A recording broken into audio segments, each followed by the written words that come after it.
FIMER, un parcours de vie. Les conséquences socio-économiques sur le FIMER sont importantes en République démocratique du Congo. De manière concrète, ces jeunes mères sont fréquemment repoussées et rejetées par la communauté, la famille et pire encore par le père de l'enfant. En effet, la sexualité préconjugale interdite par les normes culturelles locales, ces FIMER font donc l'objet de stigmatisation et sont considérées comme une honte pour la société congolaise. Mais qu'en est-il de leur réalité?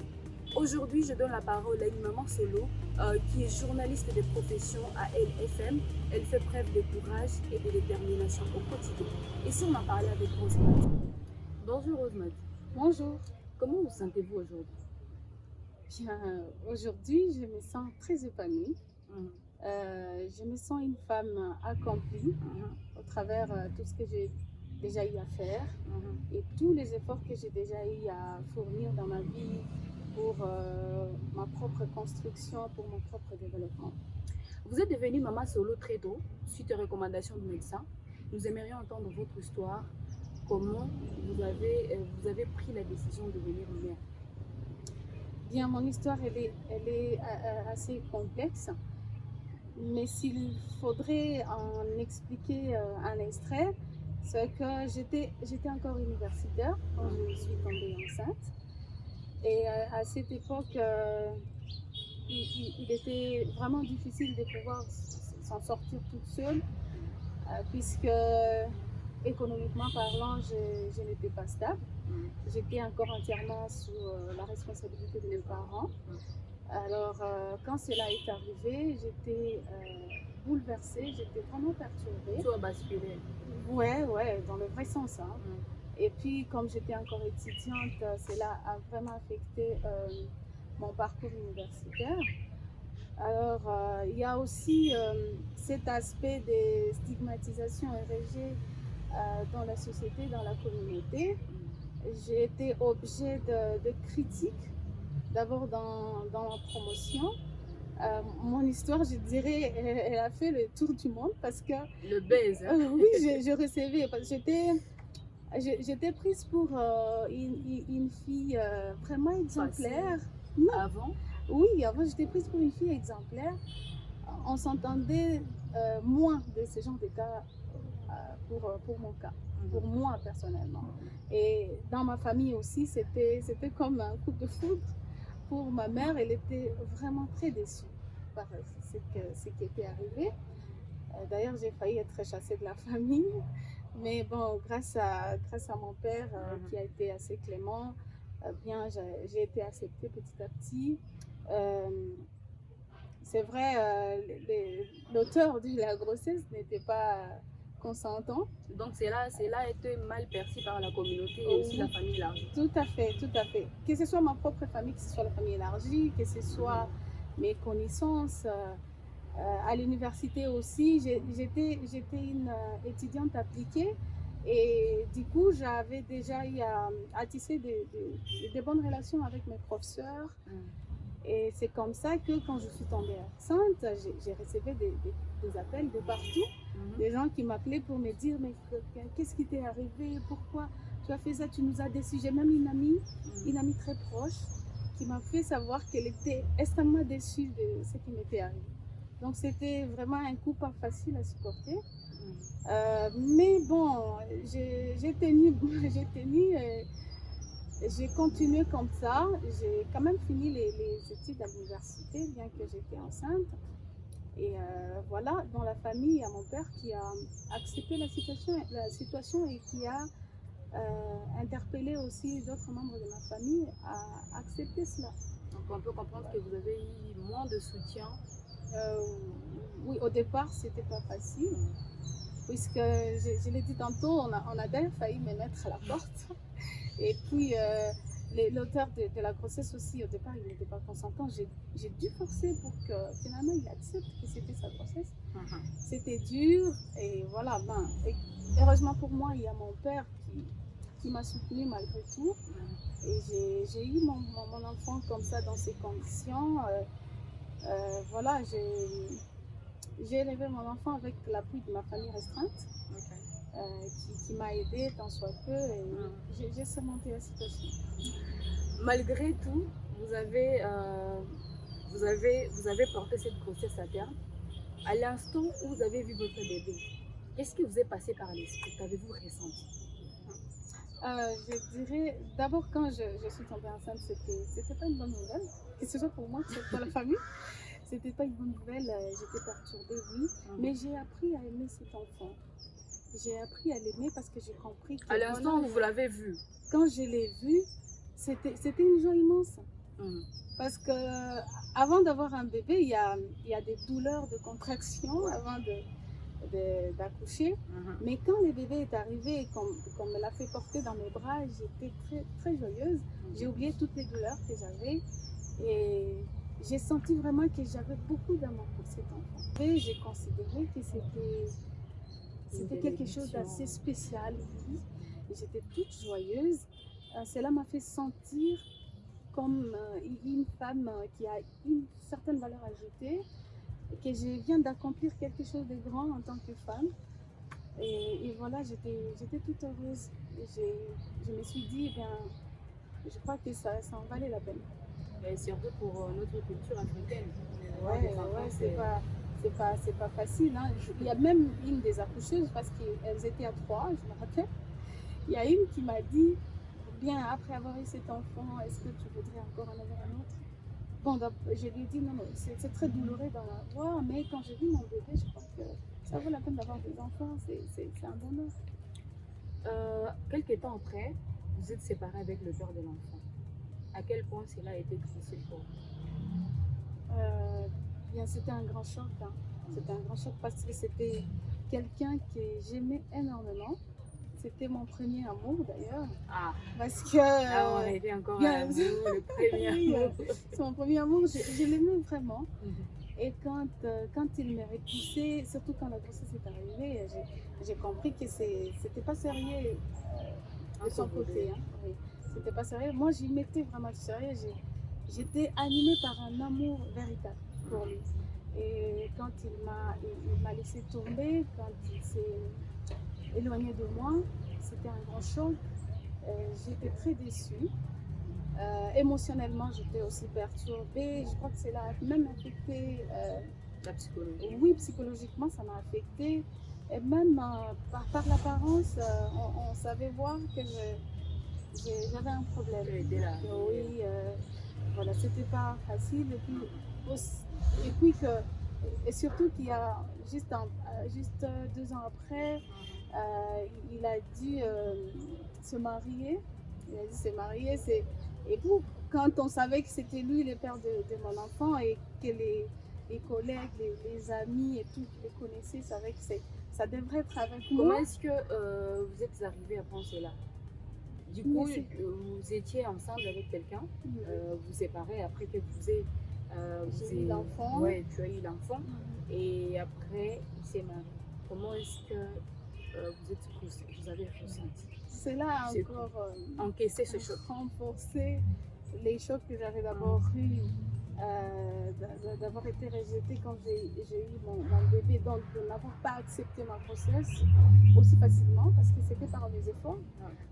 Et après, quand j'ai appris qu'il voulait se marier, c'était une opprobre. Il avait au moins le sens de venir vous le dire en face? Non, pas du tout. Je me rappelle, je revenais d'un voyage, je n'étais d'ailleurs pas au courant. C'est lui-même qui a envoyé une dame que je connais bien, qui nous connaissait tous les deux en fait, et qui est venue m'annoncer pour me dire voilà, il y a tel qui voudrait se marier, et il cherchait à savoir qu'est-ce qu'il faudrait qu'il fasse pour que cela n'affecte pas son mariage. Pardon. Bon, elle est venue me dire. Donc lui, selon lui, il pensait que non, ça allait vraiment. Bon, que peut-être j'allais débarquer à la commune, quelque chose du genre, pour ne pas lui permettre de se marier. Alors quand j'ai appris ça, ça m'a encore choquée, c'est vrai, mais j'avais déjà tourné la page, hein, j'apprenais déjà à comprendre ce qui m'est arrivé. Comment conciliez-vous votre vie personnelle et votre rôle de mère aujourd'hui? Bien. Je sais pas qu'est-ce que je dirais là, mais je sais que la société nous a fait croire que quand on est encore fille, qu'on a un enfant, ce n'est pas normal. Ce n'est pas normal, c'est une honte. Il y en a même qui ont honte de dire qu'elles sont primaires, donc qu'elles ont des enfants sans être mariées. Parce que la société nous a fait croire que ce n'était pas normal pour une fille. Mais il y a des situations que l'on traverse, il y a des choses qu'on arrive à connaître. Il y a cette... Bon, je ne sais pas si c'était une erreur, mais au regard des constructions sociales, bon, on dit que c'était une erreur, qu'il ne fallait pas avoir un enfant avant le mariage. Mais moi, personnellement, je l'ai dit, c'était arrivé. Et si on peut considérer cela comme une erreur, c'est une erreur qui est venue me perfectionner. On va prendre une petite pause. On va voir quelques vidéos où vous jouez avec votre fille, avec cette complicité qu'on voit dedans. Alors, je laisse à nos téléspectateurs de vivre encore ces petits moments que vous passez avec votre fille, pardon. Et puis, on va revenir après pour continuer avec les questions.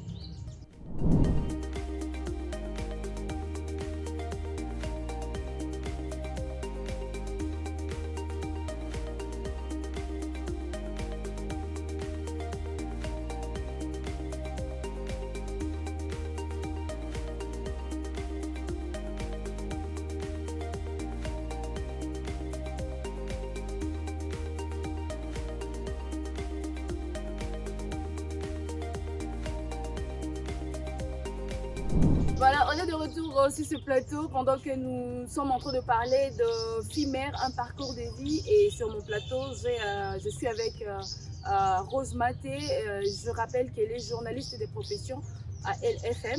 Alors, je vais gentiment et poliment me retourner vers elle pour deux questions pour chuter avec notre émission d'aujourd'hui. Alors, Rose, nous aimerions savoir comment est-ce que la société congolaise peut changer pour accepter et soutenir le fille mère. Je pense que tout doit d'abord commencer par la personne elle-même. C'est toi qui peux influencer les pensées des gens vis-à-vis de toi-même. Et c'est pareil pour les filles qui ont eu à avoir des enfants avant le mariage. Ce concept de fille-mère, moi je ne l'accepte pas. Il n'y a pas de filles qui peuvent être aussi mères au même moment. Ce n'est pas normal. Je crois que ce n'est pas possible. Moi, je pense que ce sont plutôt des filles qui ont eu des enfants avant le mariage. Voilà. Moi, je crois aussi que ces filles doivent travailler sur elles-mêmes pour faire comprendre à cette société qu'elles ne sont pas... Voilà, qu'elles sont des personnes normales, que c'est quelque chose qui arrive dans la vie. Eh bien, on l'accepte et on vit avec. Ce n'est pas un handicap. Ce n'est pas un handicap, ce n'est non plus un sacrilège, si je peux le dire ainsi. Ce n'est non plus un sacrilège. Ce n'est pas la fin du monde. Donc, cela également ne vient pas éteindre l'énergie que tu as, l'aura que tu donnes, la lumière que tu reflètes. C'est quelque chose qui arrive dans la vie, mais qui ne te limite pas. Et ça, c'est à toi de le prouver à la société. Donc moi, la société congolaise, elle n'a rien à voir avec tout ça. Bon, en tout cas, bon, oui, la société aussi, il faut beaucoup de sensibilisation parce qu'on est né dans cette société où c'est ça qui est véhiculé. C'est comme ça qu'on a conçu les choses. C'est des constructions sociales. On s'est dit, quand on est encore fille, qu'on a un enfant avant le mariage, c'est catastrophique. On doit être rejeté, on doit être stigmatisé. C'est comme ça qu'on a été éduqué. Mais aujourd'hui, les gens sont en train de comprendre que ce n'est pas du tout ça, qu'on doit accepter à les intégrer dans la société et qu'elles sont aussi capables, bien qu'elles ont des enfants. Moi, personnellement, cet aspect-là d'avoir eu un enfant avant le mariage, on ne sait pas le soulever aujourd'hui. Je ne sais même pas s'il y a beaucoup de gens qui peuvent dire, voilà, elle a eu un enfant avant le mariage. Aujourd'hui, tout ce qu'on met en avant, c'est ce que j'ai déjà eu à accomplir. C'est mes capacités, ce que je suis capable de faire. Et c'est ça que les gens doivent comprendre. Ce qu'on a à donner à la société, ce n'est pas les simples faits d'avoir été mère avant le mariage, mais c'est ce qu'on est capable de faire. C'est ce qu'on fait, c'est ce qu'on est capable de donner pour cette société. Qu'est-ce que vous avez envie de dire à une femme qui vous regarde à cet instant, qui traverse la même situation que vous avez eu à traverser avant? Donc, ce que je vais dire, c'est que En quelques mots. un enfant n'est pas un obstacle. Une grossesse non plus n'est pas un obstacle. La seule différence, c'est que Yin l'a eu avec un homme avec qui ils se sont décidés de vivre ensemble dans une maison après s'être passé des balles au dos. Les capacités que tu possèdes ne sont pas définies par le fait que tu as été mère avant le mariage. Tu as ces capacités, tu es appelé à les mettre en œuvre, tu es appelé à les mettre en valeur pour cette société. Tu as un rôle à jouer dans la société, tu as une certaine responsabilité et va répondre à cette responsabilité-là parce que tu en es capable. Merci, c'est fait un plaisir Rose de vous avoir sur ce plateau de Et si on en parlait. Merci aussi à vous d'avoir pensé à moi pour ce nouveau moment. Merci à vous de nous avoir suivis de partout où vous êtes. Nous sommes dans l'émission Et si on en parlait, pendant que nous étions en train de parler, justement, Fille-Mère, un parcours de vie avec Rose Maté. Surtout, n'oubliez pas de vous abonner, de liker, de partager, de faire un max de bruit avec tout le contenu de UDN LTV. Quant à moi, je vous donne rendez-vous prochainement.